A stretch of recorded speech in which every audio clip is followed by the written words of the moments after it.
Bonjour Valérie. Écoute, pourquoi est-ce que chez toi ça marche? Comment ce projet a-t-il été conçu?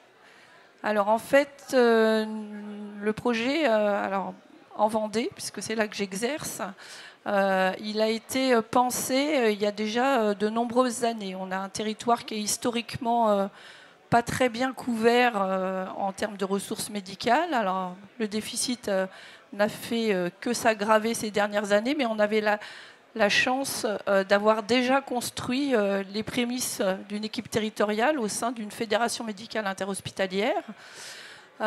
Pourquoi ça marche? Ça marche d'abord parce que c'était une volonté médicale que de pouvoir partager du temps médical, d'avoir un exercice multisite. Et multiple. Et multiple déjà. Parce que la régulation n'est pas forcément dans tous les CH et les déchocages ne sont pas importants de polytrauma ne sont pas dans tous les CH. Absolument. Donc en fait, historiquement, on a une activité qui est polyvalente sur les 3 secteurs d'activité. Tous les praticiens ne sont pas forcément enclins à faire de la régulation. Donc ces praticiens ont l'opportunité de pouvoir adapter leur exercice sur des sites qui ne font pas de régulation.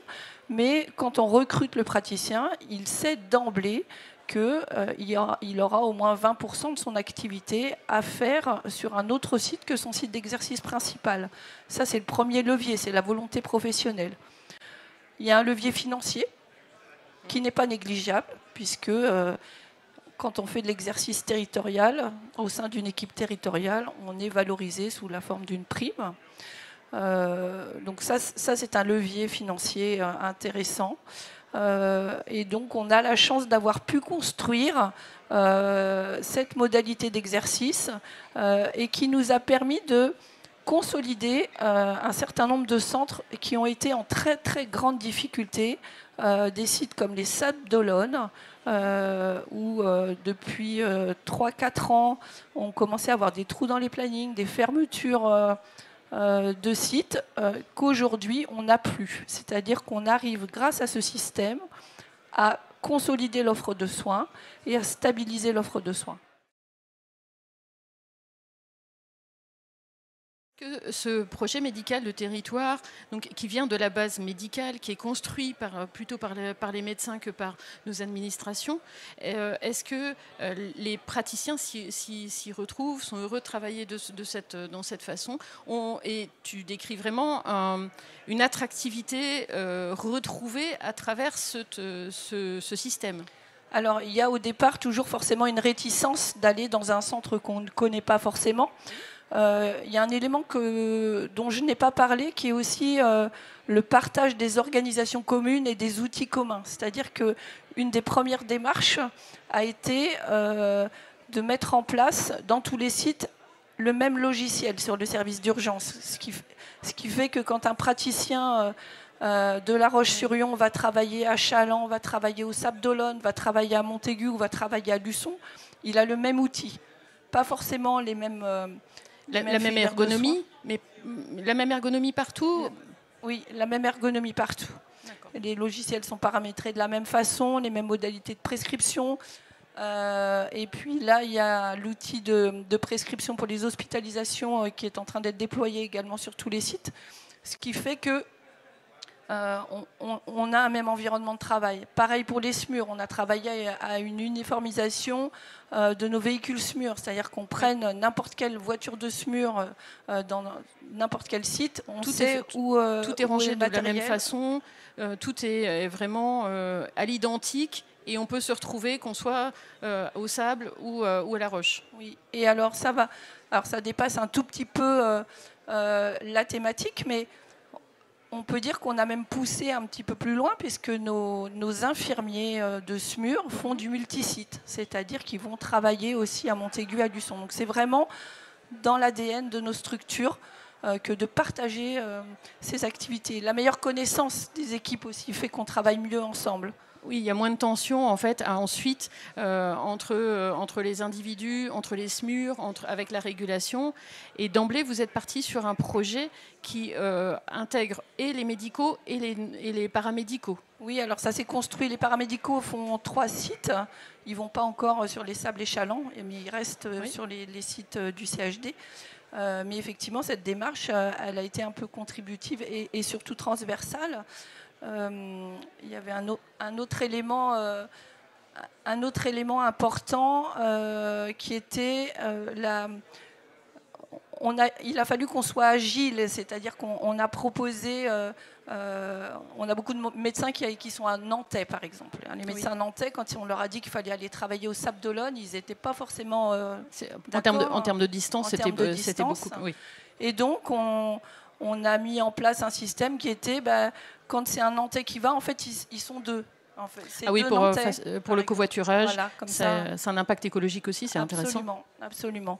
Et donc là, l'étape qu'on est en train de travailler, c'est de pouvoir projeter les docteurs juniors sur les sites pour que d'emblée, ils intègrent les modes de fonctionnement des autres hôpitaux.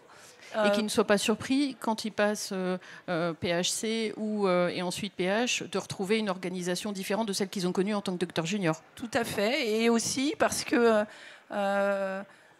l'élément qu'il faut quand même prendre en compte, et c'est une des petites réserves que j'y mets, c'est que on a, comme je le disais tout à l'heure, réussi à stabiliser une organisation en termes d'offre de soins, mais avec des petits bouts de temps médical. Et il y a un moment donné, il faut quand même travailler à la reconstruction des équipes sur place, puisque pour faire vivre un service, il faut quand même une base avec des praticiens fixes qui mènent les projets de service. Oui, qui mènent les dossiers, qui suivent tout ce qui peut être la partie doléance, toute la partie inhérente à la vie d'un service, en fait. Avoir vraiment des relais sur ces unités. Oui, et me revient ce que je voulais dire tout à l'heure. La dernière brique de tout ça, c'est qu'on a mis en place un planning partagé. D'accord, avec un outil commun. Et sur l'outil, sur le logiciel, on peut voir toutes les lignes de cette fédération. Absolument. Sur mon téléphone portable, j'ai une application qui me permet d'aller regarder qui travaille sur quel site, et aussi les manquements, c'est-à-dire les trous dans le planning, et d'aller me positionner de façon autonome en disant voilà, j'ai vu qu'il manquait un praticien à telle date au Sable d'Olonne, je peux aller faire cette date-là. D'accord, donc c'est une facilité et de la fluidité en fait à tous les niveaux. Ça donne beaucoup d'agilité parce qu'en fait on a aussi un autre facteur de réussite, c'est aussi qu'on garde quand même à l'esprit la volonté du praticien. C'est-à-dire qu'ils font des choix au moment de la signature de la convention pour la prime. Ils disent moi, je suis d'accord pour aller travailler sur tel site, tel site, tel site. Et donc, ils ont quand même un choix. Un QCM en fait, un choix multiple de territoires d'exercice. Oui, parce que ça leur est pas imposé. Ça leur est pas imposé. Ce qui leur est imposé, c'est, ce qui est dans le contrat, c'est de dire qu'il faut aller travailler au moins sur un autre site. Le choix du site est à la discrétion du praticien.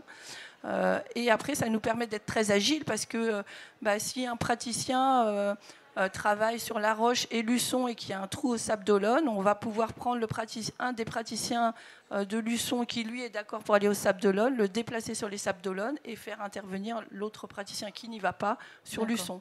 Donc ça nous permet d'avoir une vraie agilité dans la répartition des ressources. Oui, et une réactivité intéressante pour éviter les trous dans le planning, les défauts de soins, les fermetures de lignes. Absolument. Là, grâce à ce système, depuis maintenant 1 an et demi, on n'a plus eu de fermeture de service. Alors, on ne travaille pas à maquette complète tout le temps, mais on n'a plus fermé les services. D'accord. Combien de temps ça a pris de construire un tel projet énorme et qui semble vraiment très attractif vu de l'Ouest breton? Alors, la genèse de tout ça, c'est assez long, puisque la FMIH, elle a déjà 8 ans. Donc on y a réfléchi depuis très longtemps. Mais 8 ans, le temps en fait d'uniformiser les matériels utilisés, les logiciels et d'impliquer les praticiens et les paramédicaux. Absolument, et puis de construire ça. Après l'agilité, on a été obligé de l'avoir à marche un peu forcée ces dernières années parce que on a été confronté à des grands déficits de temps médical. D'accord. On retient que c'est un projet en fait mené par des médecins qui fonctionnent et qui a su intégrer en fait toutes les caractéristiques de matériel, les paramédicaux, et qui rend en fait ce système très, très agile pour permettre de combler en fait les difficultés de planning.